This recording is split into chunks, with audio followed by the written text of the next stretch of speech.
ज्या वेळेला रावण सीतेला घेऊन चालला होता त्यावेळेला जटायू पक्षी तिथं गेला आणि त्याला अडवलं रस्त्यात रावणाला आणि झटापट केली. तर रावणाने त्या पक्षाला विचारलं, तुझं मरण कशात आहे? त्यावेळेला तो निरपराध पक्षी त्याने सांगितलं, माझं मरण पंखात आहे.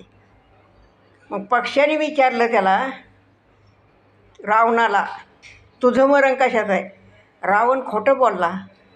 त्यांनी सांगितलं, माझं मरण पायाच्या अंगठ्यात आहे. म्हणून त्या जटायू पक्ष्याने त्या रावणाच्या पायाच्या अंगठ्याला चोचीने प्रहार केला. तसं लगेच खाली आल्याबरोबर साधून आलं. त्याने कपटाने हे केलं ना, कपटी रावण होता.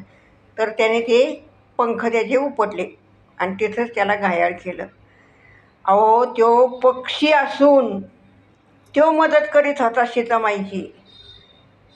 आत्ताचे हे जटायू पक्षी करतील का मदत? तुम्हीच विचार करा.